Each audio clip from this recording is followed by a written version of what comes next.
present, and we are certified and compliant with the open meetings laws. With only two out in the public, and I think they're all going to talk here anyway, so no public comment, right? All right. Then we'll go into communications. You just want to go straight to Baker Tilly, or you want something to do, Dave? All right, perfect.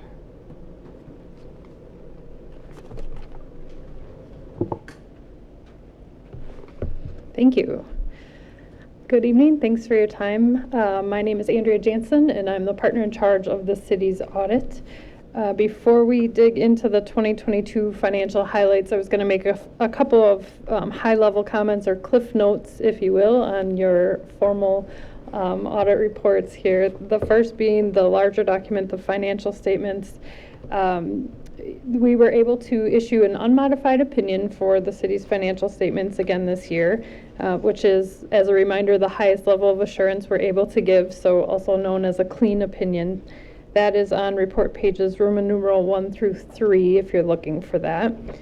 The other thing to point out in the opinion this year is actually the last paragraph of the opinion on Roman numeral page 3, which says that we're completing the report in accordance with government auditing standards, and that is because the city requires a single audit for 2022, which is compliance over federal and state awards, grant awards. So we are going to be looking at that later this week and issuing another separate report for the single audit, but just thought that was worth a mention because that is a change for 2022, and that is driven primarily because of the funding in the utility, the type of debt that you took out, and that is required. A single audit's required anytime you're over $750,000 in expenditures of federal awards. The other formal document that you received is the reporting and insights. This document, if you're not familiar with it, is largely made up of required communications. I would encourage you to read through it, at least the beginning section, if you've not taken a look at this type of document before. It gives a lot of information on the audit scope and timing and responsibilities. So that is the green covered one. So things that we focus on when we are doing our audit. So I think it just brings some good understanding of the types of things that we're looking at and in the work that we do. A couple of pages I do want to cover in our time today. The internal control matters, that starts on page 6. So there are some items in here related to segregation of duties and some missing key controls, as well as a material weakness over the financial statement close process. So as a reminder, these are items that they're not items that you're required to fix, but we are required to report them to you. So likely if you wanted to remedy some of these control issues, you would, particularly the financial statement close process, you would need to hire additional staff to be able to segregate duties enough. And I would say this is very common for municipalities of your size. If I had to put some sort of percentage or ballpark estimate, I would say probably 90% of our government clients are having the auditors assist with financial statement preparation and have a similar finding. So there are a couple of additional comments and recommendations on page 8. These do not rise to the level of a material weakness or significant deficiency. They're just other matters that we noted during the process of our audit. Page 13 of the report has a link to our website. And I just mentioned that there are a whole host of topics out there that may be of interest to you. Things like the Inflation Reduction Act or IRA, ESG, digital solutions, cyber. If there's anything that you're expecting to see in terms of topics for this group out on our website that you're not seeing, definitely let me know. I welcome that feedback and can get you connected with the right resources. And the last thing that I wanted to highlight in this document is the last section of the report, starting on page 27, which is more required communication, but this one is forward-looking to the 2023 audit. So if there are any matters that come to your attention during the year that you think we should be aware of, as your auditors, in planning for the 2023 audit, please do feel free to reach out to me or anyone on the audit team. Happy to have a discussion, and definitely would be interested in that information and that feedback. So then, looking at the 2022 financial highlights, which I don't know if everyone got a copy of this. Yes. Yes, It's in the packet. it's in the packet. Okay. So looking at the financial highlights, which is the smaller document in your packet that we pulled together for purposes of this meeting, the first chart on here is focused on your general fund balance by category. And it compares, I don't know, did you want me to wait until we're there on the screen? No, it's before the Act 12 information. Okay, or is it in this one? Should be after that. After that? It should be one. That's the one there. No. No? The,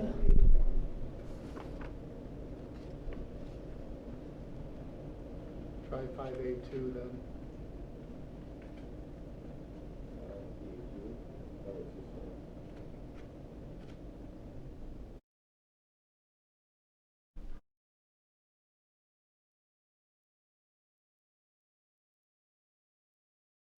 yes, that one. There we go. Yep. The one that you had it on. No, that's okay. All right. So this is just a recap of some of the information that's in the financial statement document and showing some comparisons either to last year or trends over the last few years. So this first page here is looking at your general fund balance. And as a reminder, general fund is your primary operating fund, and fund balance is your equity. It's what's left over in simplified terms when you've got your assets minus your liabilities. So this chart has the total fund balance at about 7.2, just under $7.2 million, which is a slight decrease from last year.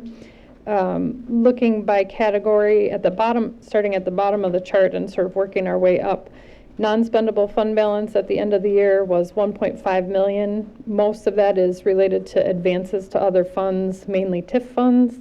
That's about 1.1 million of that. The restricted fund balance, moving up the chart, 203,000 roughly, related to monies, donation monies that came in and they're not yet spent. Assigned fund balance, just over $1 million. As a reminder, this category is earmarked for specific purposes, but if you should choose to change your mind and change those earmarks, you're welcome to do that. In this case, you've got about $1 million in assigned fund balance, mostly related to either subsequent year's budget, so 2023 budget, and retirement purposes, which leaves you with about $4.4 million in unassigned fund balance. Those are your reserves that have not been earmarked for any particular purpose. So the change in fund balance is what we've got, the summarized income statement below the chart. I like to start in the middle with your final budget. You had planned for a net loss of just under 500,000, and your actual results a net loss of about 138,000. So while there was a net loss in the general fund for 2022, it was actually better than what you had planned. So if you're looking for details on this in the financial statements, those would start on page 72. There's a detailed schedule that gives you the comparison. But I would say the biggest variance that we noted, the budgeted transfers, there were some budgeted transfers that weren't made. So moving on to the next page of this handout, on page 2, still talking about the general fund still talking about fund balance, but here we are looking at that unassigned general fund balance piece compared to the annual budgeted general fund expenditures. And we're comparing here to your policy. So we've got lines charted out, a light blue for your policy minimum, a dark black for your policy maximum, and you can see your actual ratio is that red line trending upwards. So you're at about 40.6% of budgeted expenditures at the end of 2022. We did plot some reference median values, so other similar population communities in Wisconsin, those blue dots. So really sort of in line with those reference dots, but above your policy for each of the last 5 years. So I think maybe the to-do there is to take a look at your policy and determine if that range still makes sense for your community, or if, you know, potentially you may want to consider a change if you anticipate needing those reserves in future years.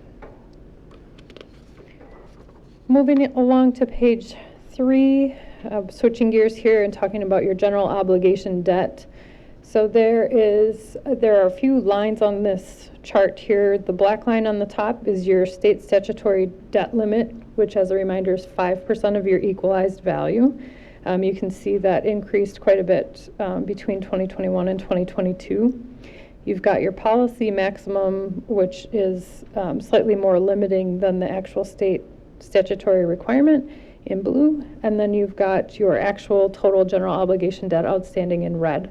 So actual debt outstanding increased slightly from the prior year, about $35.5 million in 2021, up to $36.6 or $7 million in 2022. But really, when we look at the margin between your debt outstanding and your state statutory limit, that margin is growing. So that's a good sign. That's a positive sign. Below the chart, we've got a little bit more detail about the types of debt that you have. So the general obligation debt that's charted out, that $36.6 million, largely relates to city funds, $34.5 million, and then there's a portion of that that's also related to utility funds, $2.1 million. Not included in the chart or your general obligation debt, the utility also has revenue debt outstanding, and that is about $9.3 million. That does not get factored into the state statutory limit because that is guaranteed by future utility revenues rather than the tax levy. If you are into other data and want to take a look at, you know, maybe other comparatives, there is a link in the handout that will take you to the Wisconsin Policy Forum. You can do all kinds of different comparisons beyond just debt. You can look by county. You can look at any municipalities in Wisconsin. It's a pretty neat tool. And then the last page of this handout, still talking about debt, but talking about what you're spending on debt in your governmental funds. So here, the ratio we've got plotted out is your debt service, so principal and interest, compared to your non-capital expenditures. So we use the non-capital expenditures just because if you have the capital expenditures in there, your ratio can get kind of out of whack. So just for a more stable picture, we use that non-capital expenditure number. And you can see that your ratio decreased from 2021 to 2022, so you're at 23.7% for 2022. But the actual spending on debt in terms of real dollars went up slightly between 2022 and 2021. So just over $4.9 million in principal and interest paid out of your governmental funds. Again, for this, we did plot out some comparative metrics in black dots for you, just so you can see how you compare. You know, you're in the ballpark, I would say, slightly above the reference median values that we've got there. Just a quick question on that. Would that reflect things like the Public Works garage? Or, I mean, it kind of looks like it spiked in that time period? Well, you're correct that the public service garage debt service would be there But then it's also comparing against the operational costs for the Public Works Department and everything. So two different metrics, but the Public Works garage was built before year 2020, so that spike isn't necessarily due to that garage. Okay, I just thought maybe, we increased the, the debt service payment back or something like that at that point, but maybe there's something else in there that is. And I could look at that when I get back. It's possible we had a current refunding in one of those years. I'm not seeing notes that we pulled out those values, so that could be in I 2020. don't remember a recent refunding, especially with the change in the federal legislation. Okay.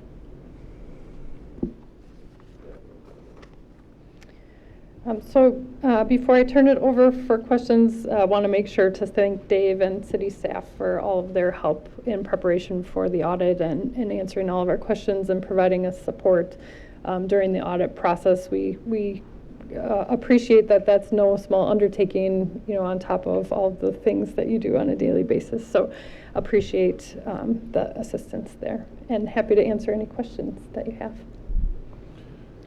I did have one, at least on this document that we were going over, related to the fund balance policy one with that upward trend, both of ours and the median in there. Would there be any underlying reason as to why communities of our size would be, I don't want to say hoarding cash, but I mean, it's sort of how it looks. I would say COVID did have an impact. For I sure. think there were a lot of communities that at that time really took a hard pause at what they were spending on, and where they could tried to rein in spending just because of the uncertainties of really what was happening and some of the revenue sources coming in. So I would say that I have seen as a driver. So now it's determining, are there projects that you want to take some of these funds and get back in line with your policy to sort of spend that down, or does it make sense to revisit your policy knowing that events like that can happen? Does that change your mind about what you need to have in reserves? Okay. And Andrea, just so you know, the finance agenda for the past half year has had adjust the fund balance policy on it as a future item. Yeah. And for the committee's knowledge, one of the things that I'm anticipating doing at year end is taking some of that unassigned fund balance policy with the council's approval and putting that against the sick leave payouts, so that we don't have as huge of a liability for that, so that we can at least make sure that departments are made whole when they do terminate. I don't think we need to keep 100% there, but for discussion, we might want to have 80% of the liability retained. Thank you. I would just say it was nice to be able to visit in person some of the days that they were there. It seemed like maybe they were doing some hybrid stuff, a combination of in person and in the office or at home. How's that working out for your teams? Yeah, thanks for mentioning that. I should have said that we did try to do more of a hybrid approach this year. It really depends. I think we find that we also enjoy being out and getting back into the spaces where you all work, meeting face to face. There are certainly benefits to that for certain discussions and looking at certain support. I don't see many of our clients requesting us to come on site all the time. I think that is a disruptor, or could appreciate how that would be a disruptor, for you in the things that you're doing on a daily basis. But I think the hybrid approach is maybe a happy medium. You had a question? Yes, just wanted a general question. Honestly, I don't even know if you can answer this, but over the past year or so, under Dave's direction, we've made quite a few changes to our process And I'm wondering if that was aware, or through your process of auditing, if you were aware of any of those changes and how they may have improved our whole system, our financial system? So we have noticed. Okay. So we've noticed the changes that Dave has made, and I think appreciate also that there's sort of use this term loosely. There's a method to the madness Yep. in getting things to make them easier to understand, easier to report, easier to grab data and pull it out of the system. So yes, we've noticed, I think, in the immediate impact is that it makes auditing harder. But I think in future years, because a lot of what we do is analytic, so if we're looking at something compared to last year or compared to the last several years, and now it's changed, Yeah. then we have to do more digging. So I think, 2022 probably was a harder audit because of some of the changes, but I can see where he's going with those changes. And those changes look to be in the right direction. Yeah. Yeah, because that's my impression of what was happening, is we were trying to move this in the right direction and make it more streamlined and more efficient. Yep, certainly, closing, I think you closed some funds and. Right. And I'm planning on closing a few more funds.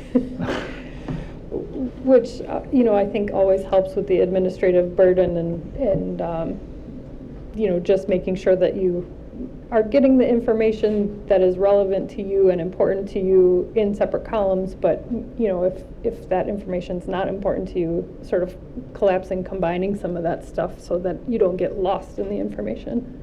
Thank you. Yep.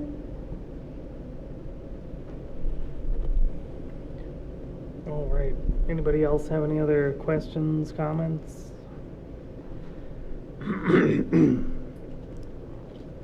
All right. I lost my place here. Hold on.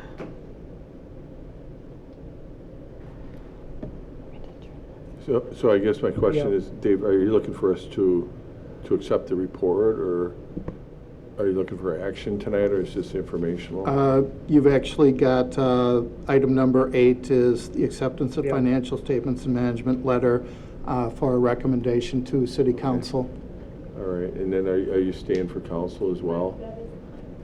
I mean, I guess that's up to the group, isn't it? I mean, I didn't know what your plan was. Last year, we had presentations at both, with the council being a little bit less in depth than this committee.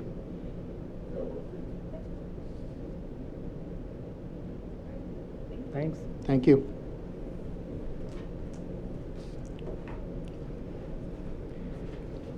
All right. Next, we've got something about DOR Act 12. Correct. That's the recently adopted legislation giving the supplemental shared revenue to all the local governments. And as you can see, if you look through the documentation from revenue, there's a lot of things that changed. And so they're working through the details, but we hope to have some numbers to us in August explaining exactly how we need to adhere to all the rules and make sure that we're using it to the best of our knowledge. So this is kind of informational only to you, but if you have any questions, I can certainly try and answer them. I was always, oh, go ahead, Lisa. I just wondered, so, and probably said in there, when are we supposed to find out what dollar amounts are? Well, we know the dollar amount already. It's approximately 325. Does that sound right, Tim? Something like that. So we know the dollar amount. That will be for the 24 budget. And that amount will be indexed to sales tax. So the thought is that it will start going up each subsequent year just due to inflation. Right now, we can use those monies for police, fire, EMS, public works for the roads, not for the parks, and court system. So we haven't started really getting into the budget too far. My initial thought that I've proposed to the mayor is that we look at any wage increase for the '24 budget for those departments to come from the supplemental revenues, and all other employees come from the normal net new construction. But of course, devil's in the detail. We've got to go through all that. And again, it's going to depend on if our interpretation of what Wisconsin Department of Revenue rules truly are. You know, they may hit us something out in left field that we weren't expecting at all. So if our budget for those was 323,000 for this example, is there a rule that you have to, so could we technically, not that we want to do this, but do we have to counterbalance it all, or could all that money then, okay, then we spend that money on police and fire, the shared revenue, and then subtract what we would have spent on other, you know, programs, if that makes sense, within those departments? Possibly, yes. The caveat is that we have not gotten the net new construction numbers yet, but my guesstimate right now is we're only going to have $150,000 for the rest of the city. So, you know, those other departments are going to be getting the advantage of it. So I know that the police department is considering asking for another police officer. So, you know, that's 80 to 90,000 out of that figure already. We don't know what they're using it, what else the other departments are. But yeah, we're going to have to kind of have a three-card Monte shuffle game to figure out where the funding is on everything. As I'm working on the wages and benefits spreadsheet, I'm trying to think of all the scenarios for the what-ifs as we work on them. And I think I heard there might be something in there for inspections as well. Yes, inspections in Rodney's office is technically in the same areas, the fire department. So the building inspector and clerical staff there are included in those areas. And then the other thing I would just add is Dave and I have been, you know, on some webinars already with the League of Municipalities, and I'm sure you have others that you're probably on that I don't participate in.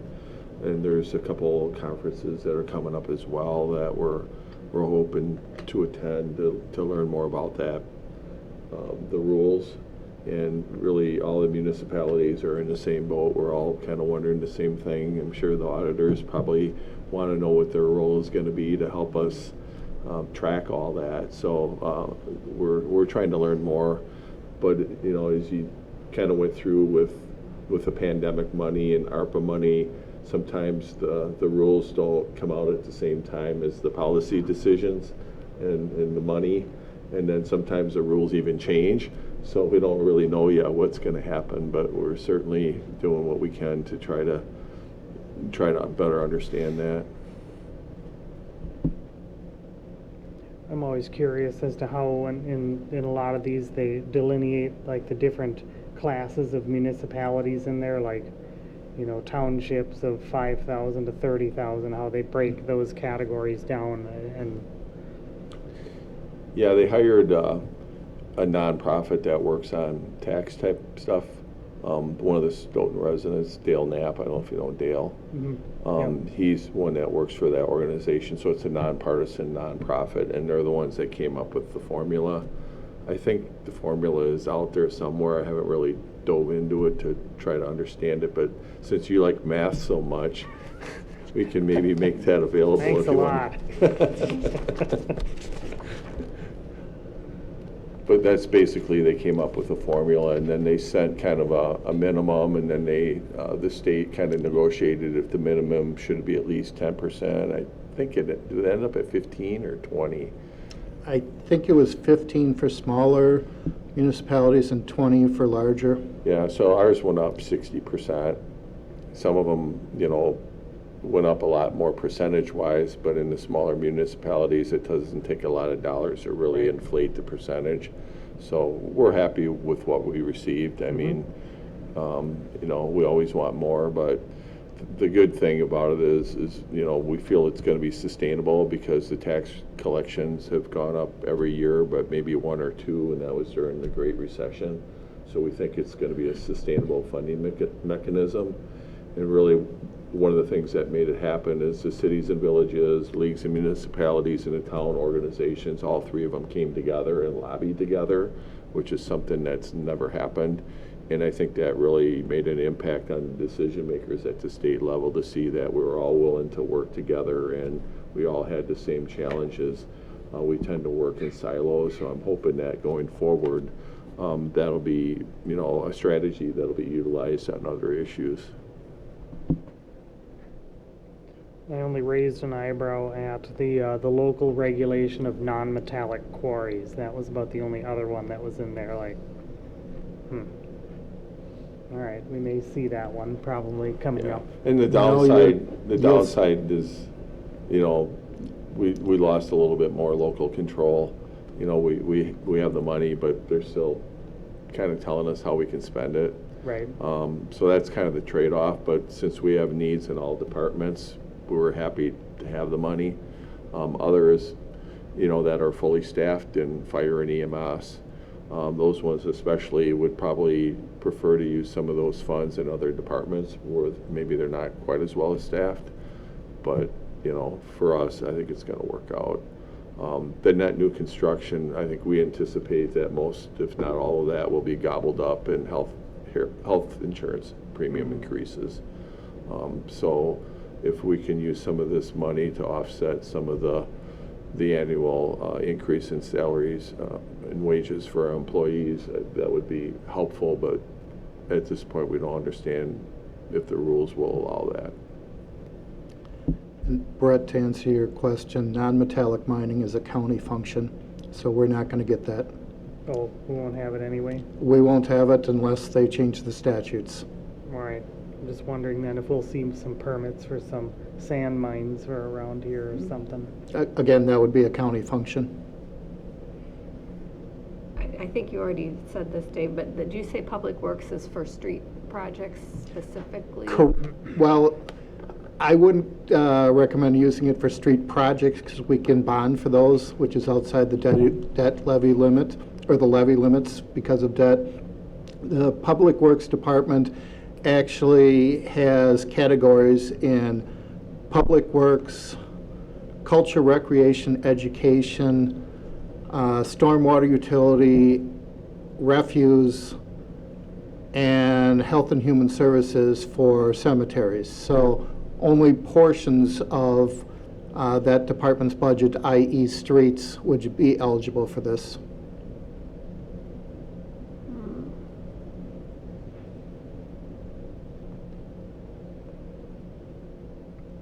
All right. Anybody else with anything on this one? All right. We've got our slate of June reports in here. I kind of grouped them together rather than listing every single one. And so in the treasurer's report, I was just flipping through it. I didn't put a single comment. I didn't see anything that I thought I needed to draw your attention to. Unless there's any questions on that set of them, we'll go on to the next. I saw that Three Lakes had cashed some of their checks, so. Yes. And I've just found out this week that's a family-run organization, and one of the family members has passed away. So not quite sure how that's going to affect their operations yet. We'll have to find out. So I don't know how that affects any of your other clients, but that could be a problem. The next packet is more journal entries.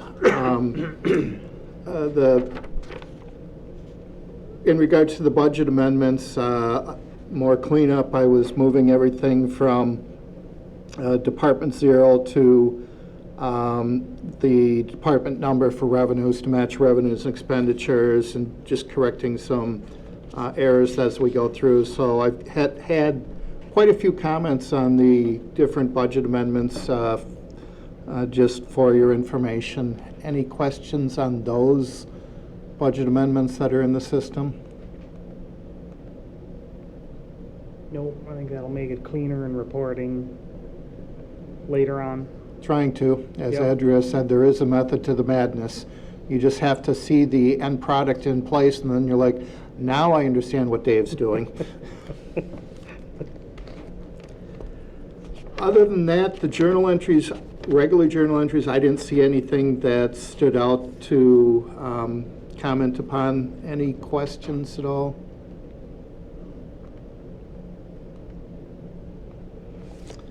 Okay, then we get into the general fund revenue and expenditure reports.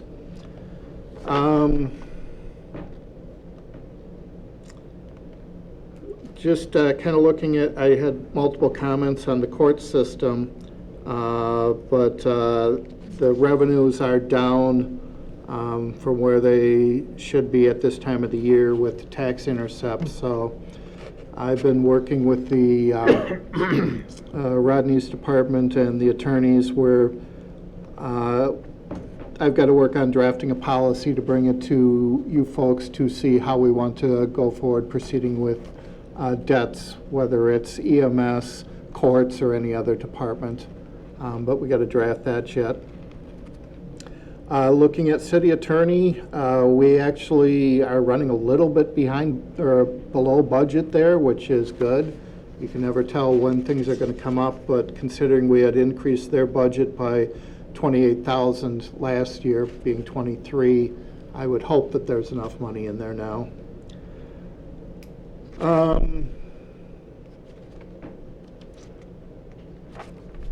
That was it. Well, no, the printer ran out, so I had to go to the next one. Okay, getting into the tourist fund, I was just kind of explaining why the tourist fund had a deficit balance of $24,000 at the beginning of the year. Last year, we couldn't recognize some of the True by Hilton revenue because it hadn't been received yet. But then if you look on the next page, the tourism fund for this year has a $24,000 surplus, which is where it should be. So if everything works right, we have a zero fund balance at year end. ARPA, we've still got about $1.1 million in cash. Although it's not on this agenda, I've got something in the council packet detailing out what the council has approved to date based upon questions that came up at the last meeting.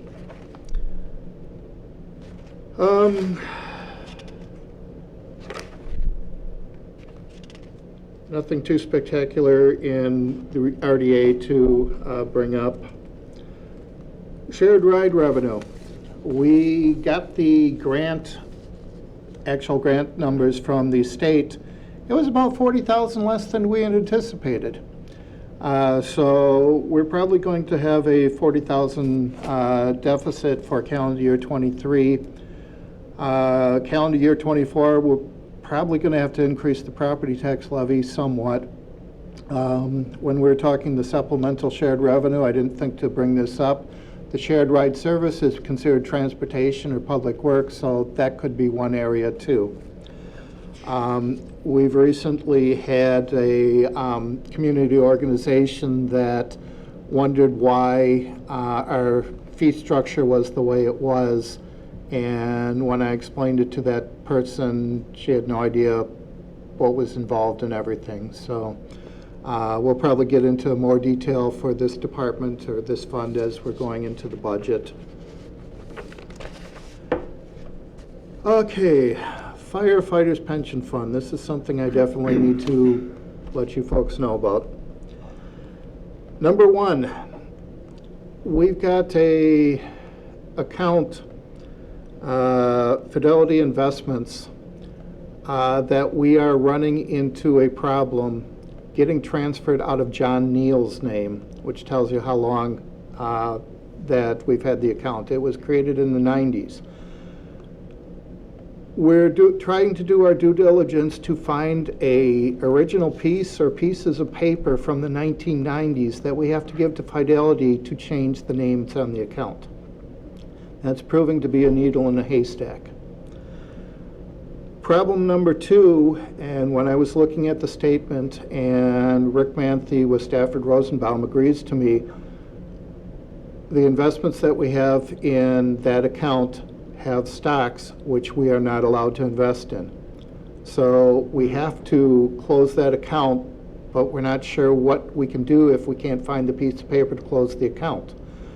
So once I get a final answer on our last ditch effort to find a piece of paper, I'll be asking the attorney what we do next, because we need to work with Fidelity and have them allow us to do what we need to. So that's been an ongoing task which will be continuing yet. So that's a very long-winded discussion on all the other revenue expenditures and balance sheets. Any questions on all of that?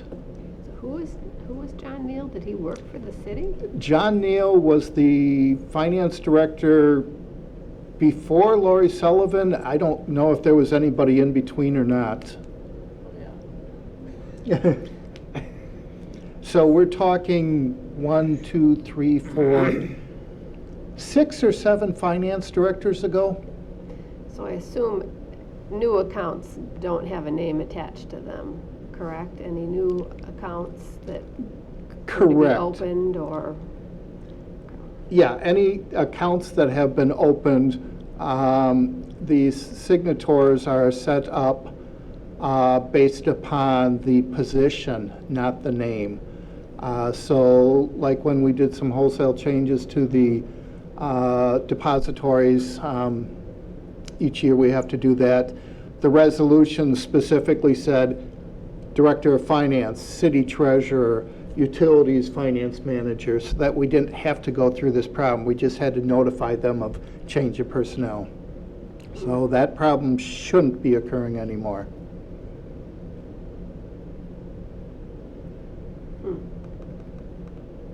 Any other questions? I know that one gets complicated, especially when you're getting through like closing estates and things like that. And like if this name isn't specifically that, it's really difficult to move forward with it. But Or you forgot the middle initial on somebody's name. oh, for sure, yeah, I've seen that one.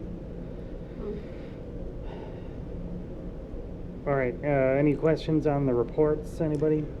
I still have one more report. The last report is for Yes. retirement Yep. payouts. Just as a reminder, it was approximately October of last year, the council adopted a policy, adopted a policy that we would be including as part of the tax levy, $85,000 in a holding account for the purpose of retirement payouts.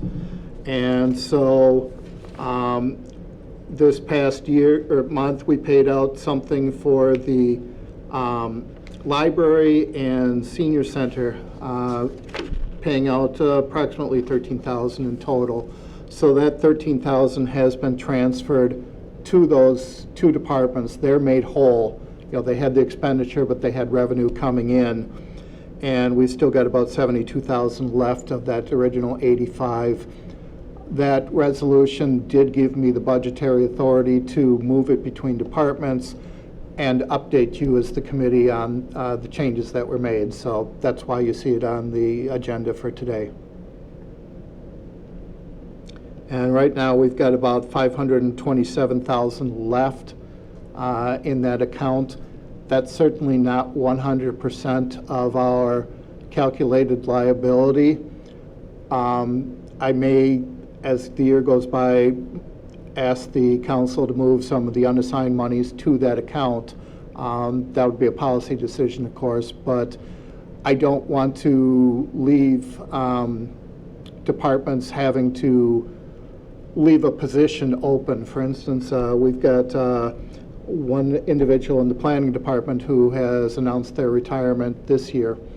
And so let's just say that individual had $20,000 for a payout. You don't want to leave the replacement position open to recoup $20,000 in unpaid wages and benefits. It just causes more problems for the department. So this is a funding method to do it. As the departments are seeing the advantage of it, they like it. Again, that was one of those things that until you see it in action, you really don't know what Dave's trying to accomplish, but now they're seeing it. At that point, I think I'm done with all my reports. All right, I jumped the gun on the last one, but, all right, does anybody, any other questions on that? No, I do like that for the retirement payouts, that there's like an insurance account that kind of, Right, we know we're going to do Deals it. with I completely guessed on the 85,000. Yep. Right now, I'm probably about where I should be, knowing I've got one retirement. There's probably going to be more. Last year, we paid out almost 166,000. yep.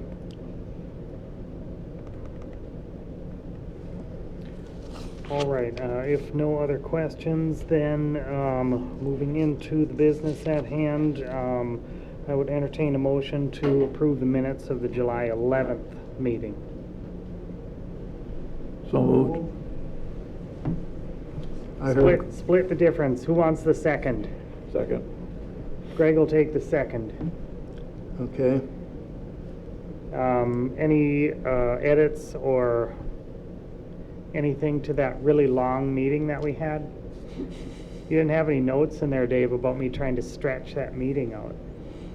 That wasn't germane to the topics.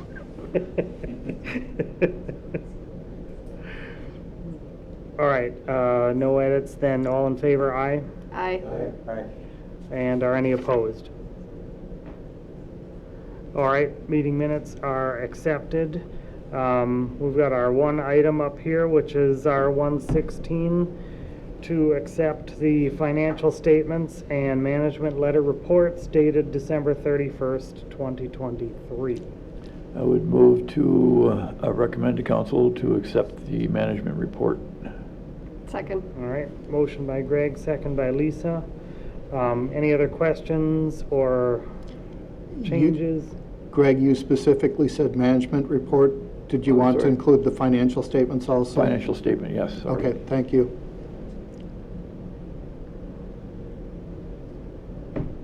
All right, if no questions, then all in favor, aye? Aye. And are any opposed? All right, we'll recommend that to council later tonight. That is our business at hand.